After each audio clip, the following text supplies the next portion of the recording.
Welcome to another episode of UCRD Reviews. Today we have a really nice P-Bandai set here. This one's from Mobile Suit Variations. This is the MS-06 FS Zaku II Garma's custom model and Mazella Attack Earth Invasion set version anime.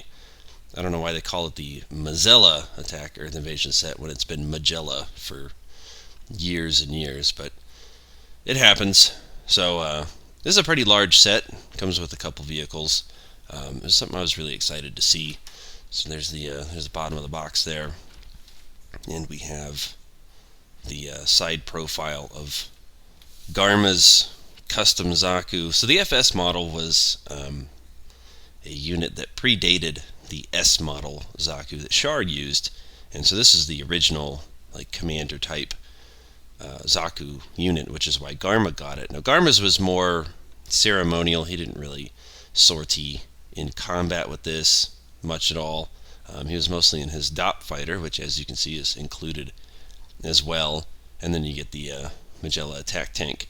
So it's a pretty cool unit. The FS types all had command antennas, and they oddly had head Vulcans, which is unusual for a Zaku.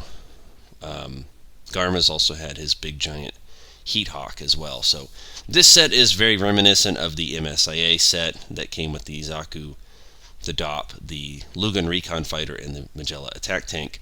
And so they kind of did it here, but they have Garma's Zaku and Garma's DOP instead. And we got the Lugan, of course, with the Doan's Island Zaku. So pretty neat idea that they had here. We've seen Garma's Zaku as an MSiA and as a MSiA second version, and we've seen Garma's DOP with that second version Zaku release, and now we finally have it in Robot Spirits. So let's go ahead and take a look at the set. So although this is a new mobile suit in Robot Spirits, the FS type Zaku, it is identical to a S-type Zaku body. So this is the same mold as Char's Zaku. The only difference is the top of the head here. So, and of course the mono eye can move around just like a normal Zaku. You do have the 4 head Vulcans in there. You have the high mobility type antenna on this one. You have really great markings you see on the head there. These Vulcans were either 30 or 40 millimeter, depending on, some sources said they were 30 millimeter, some were 40, which is interesting because the Federation used 60 millimeter Vulcans, so these are actually a smaller caliber. But you have a lot of decals on this. So you have some arrows there. You have a really cool shield decal. You have the red around the arms. You have decals here, and you have everything on the back. So the front of the arms, kind of where the elbow is, doesn't really have anything, but on the back you can see all that detail there. While we're back here, you can see the red detail on the backpack, and of course it's effect part compatible on both sets of verniers. And then you have weapon storage here, and this is drum magazine storage. You have bazooka storage, all that normal good stuff. You have this red lining going down the bottom here. You have it around the feet, effect part compatible here. You have your stand piece. You have red lining around the cable ports on the insides of the legs. You have markings on the knees. I mean, it's just all over the place. On the chest, you have a whole bunch of stuff.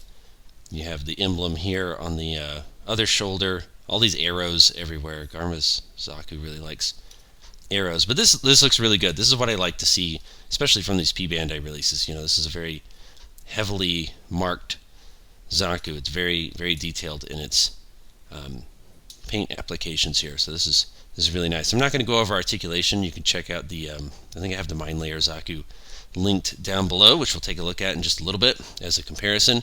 And again, they're pretty much identical, but wanted to do a comparison anyway. So really interesting Zaku, and so now we can take a look at what this one comes with.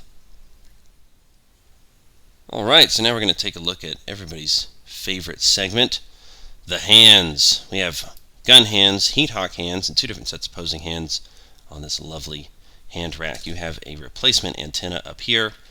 You have a regular old boring 120mm Zaku machine gun that we've seen 1,000 times before. And then we have an interesting one. This is the Magella top cannon. This is Xeon designers were like, hey, how can we incorporate this weapon onto a mobile suit? And they just stuck the cannon barrel onto this piece and handed it to Zaku's. So we've seen this first with the J-type Zaku. This one is different than that one, and I'll go over why in just a little bit, but it is effect part compatible, and it is really odd looking. So pretty cool. It doesn't really do anything. And then we have Garma's big giant heat hawk. So Garma has this very fancy ceremonial heat hawk with the sharp pommel there and everything. Big old blade, which is pretty cool. There is a storage peg right there that you can see. The only thing I don't like about this is we don't get a heated blade, and we don't get a stored version of it. All this folds up. So it's not quite right to pose it in use because the blade's not heated, and it's not quite right to pose it stored because it's not in its stored forms. That's a little bit disappointing. Now, we do get 2 effect parts. They're just thruster effects, so you can use these on the Zaku or the dot fighter or the tank, whatever you want. They are slanted, so that's cool. Pretty basic effect part accessory. That's all we get in terms of effect parts. And now we move on to the vehicles. So the first one up here is the dot fighter. This is Garma's specific dot fighter. This one is identical to the 8th MS Team release. Then mine has that lovely, ugly paint error right there. It's quite large. Yes, that's great. You know, when you buy these P-Bandais and they have stuff like that, that's cool. Not really. You have a little Garma in there painted, which is interesting. Again, this is exactly the same as the release in the 8th MS Team Option Set 2, I believe. Exact same mold, so it has effect part capability in the machine guns. You have the sculpted missile pods, explosion effect part capability, and then thruster effect part capability. I'm not going to show everything on it, but you do get 2 broken wings. You get the exact same accessories that the other one came with. So you get the 2 broken wings in case you want to show Garma, or pose with Garma dying, his plane going down instead of burning up in a Gao fighter, or Gao carrier. You get 2. These are the, what are these? The rear landing gears, and then you get the front one. And again, it's all the exact same as the other one. The review's linked down below, so you can check it out. And it does have a stand piece as well, so pretty cool. And now for the most interesting vehicle. This is the Magella attack tank, or the Mazella attack tank if you go off of the box art. This is the Magella top. So you have hard points for explosion effects, effect part capability here for thrusters, stand pieces, all that good stuff. The cannon basically doesn't move. I mean, it goes up and down slightly, no side to side. You do have a little pilot in here, which is cool. It doesn't do much, and it didn't. I don't ever remember it like the cannon like coming up all the way here. I think in the show it didn't really move much at all.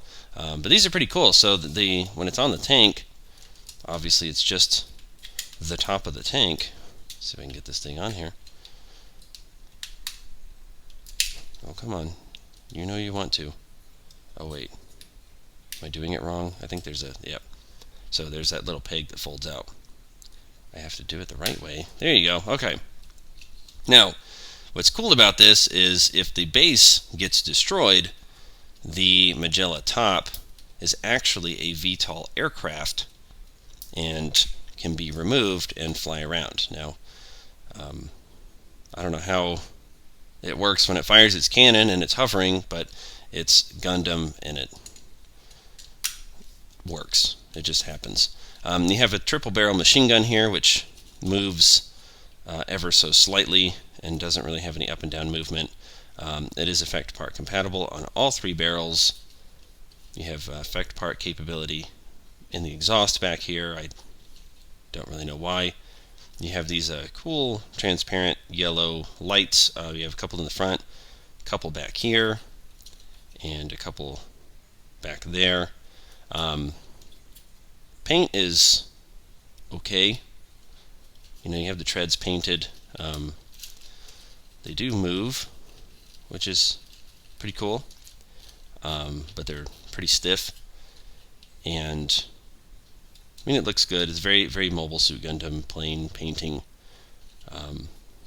But really neat that we finally get this. This one actually had a Robot Spirits release years ago, and it was this weird, like, hardpoint tank that didn't make any sense. So I'm glad we have this one. Now, there are 2 last accessories that I haven't shown yet. This first one is this clear stand piece.